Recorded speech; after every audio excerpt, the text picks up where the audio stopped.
En este vídeo vamos a ver dónde compensar y cómo realizar la compensación de energía reactiva.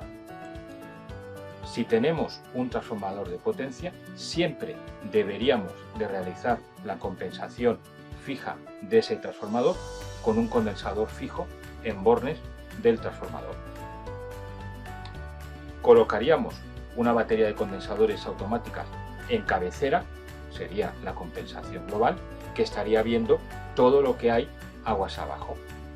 Podríamos realizar una compensación parcial para un determinado grupo de receptores, o si el día de mañana tenemos una ampliación de potencia, a esas nuevas cargas podemos realizarle una compensación con un condensador fijo o con una batería de condensadores, sin necesidad de ir a la batería de condensadores que hay en cabecera y ampliarla.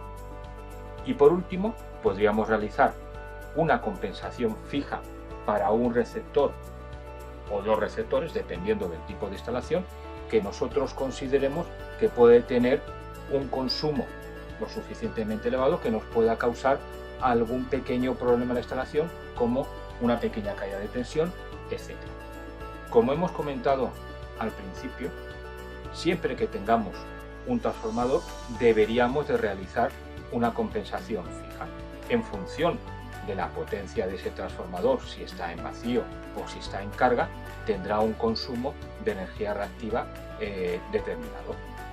El consumo de potencia reactiva de un transformador viene determinado por una parte fija que va a depender de la corriente magnetizante, aproximadamente entre un 0,5 y un 2% de la potencia nominal del transformador, y una parte aproximadamente proporcional al cuadrado de la potencia aparente.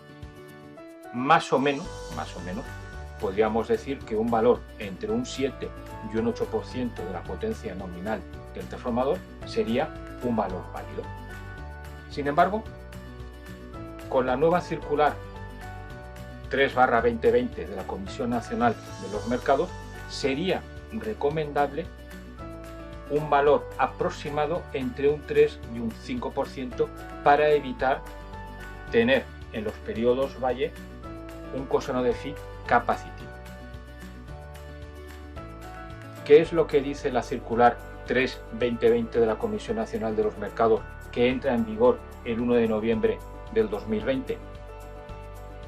Se establece una penalización por exceso de inyección de energía capacitiva a la red en todo el periodo tarifario 6 y para todos los consumidores conectados a una tensión superior de 1 kV. Esa penalización se aplicará de forma horaria a todos los excesos de capacitiva que superen el límite de un coseno de phi de 0,98 capacitivo, aplicándose a los excesos de un cargo de 0,05 euro kilovar capacitivo hora. Recordar que el periodo 6 es la franja de lunes a viernes entre las 0 y las 8 horas y las 24 horas de sábados, domingos y festivos de ámbito nacional. Compensación fija de motores. Realizar la compensación de reactiva en los motores puede resultar poco precisa porque el factor de potencia va a depender de las condiciones de carga. Todos los fabricantes tenemos unas tablas donde, en función de la potencia y en función del índice de carga, nos va a indicar qué potencia reactiva es necesario. Esa tabla está para evitar la autoexcitación. Según la norma, la 60831, que es la norma que rige para los condensadores, cuando se realiza la compensación en bornes de un motor, no debe de superar el 90% de la potencia reactiva en vacío de ese motor, de tal forma que la intensidad reactiva suministrada sea inferior a la necesidad para provocar esa autoexcitación. Es decir, que la intensidad nominal de los condensadores sea inferior al valor de la intensidad en vacío del motor. Por lo tanto, si la compensación se hace justo en bornes del motor, tenemos que referirnos a esos valores que veíamos en la tabla, o, como decíamos, que la corriente nominal del condensador no supere el 90% de la intensidad en vacío de ese motor. Si lo que queremos es realizar la compensación del motor utilizando la fórmula general, es decir, ya no vamos a hacer uso de esas tablas y por lo tanto vamos a intentar compensar el motor en función de la potencia, debemos de colocarlo con un elemento de maniobra, de tal manera que cuando el motor entre el condensador y cuando el motor salga el condensador. Por eso hay que colocarlo siempre aguas arriba del motor. Y ahora tenemos la compensación automática. Cuando definimos una batería de condensadores vamos a tener en cuenta la potencia en kilobares, que va a venir dada por los cálculos efectuados, por las mediciones, y va a depender tanto del coseno de Phi inicial como del coseno de Phi que queramos obtener. La tensión nominal, que siempre deberá ser mayor o igual a la tensión de red. La regulación de la batería, que nos va a indicar el escalonamiento físico de la misma y cuál es la finura de esa batería de condensadores. Cuando hablamos de escalonamiento físico, aquí entramos en un apartado, subapartado, que sería la regulación física y la regulación eléctrica. Indicar que la regulación física indica el número físico de conjuntos condensador-contactor que forman una batería de condensadores, y la regulación eléctrica es el número de pasos eléctricos del equipo.